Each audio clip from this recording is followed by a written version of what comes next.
ये नारी के रूप रस का वर्णन जितना बढ़िया प्रसाद जी ने अपने महाकाव्य आंसू में किया है, शायद किसी लेखक ने, किसी बड़े कवि ने इतना बढ़िया रचना नारी के जीवन पर की हो।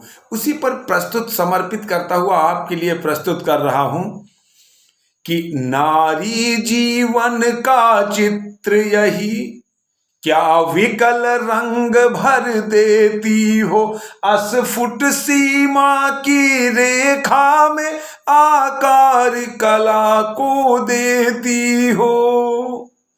अस्फुट रेखा की सीमा में आकार कला को देती हो।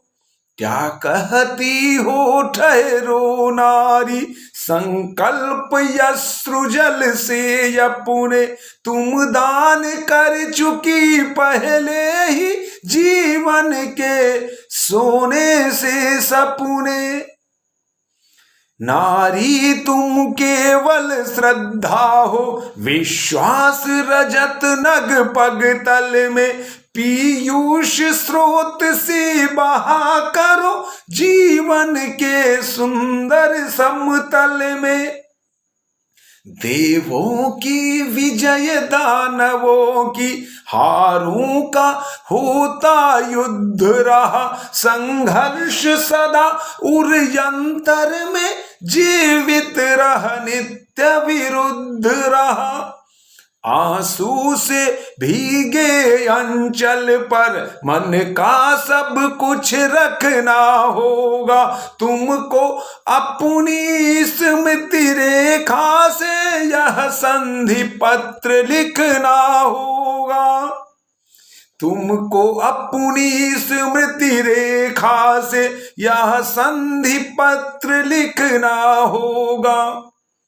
चंचल किशोर सुंदरता की तुम करती रहती रखवाली, वह हल्की सी मसलन है तू जो बनती कानों की लाली।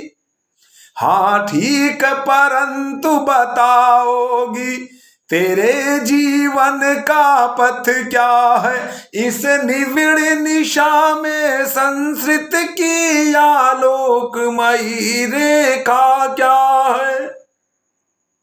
फिर नारी क्या कहती है कि यह आज समझ तो पाई हूं, मैं दुर्बलता में नारी हूं, अवयव की सुंदर कोमलता मैं लेकर सबसे हारी हूं।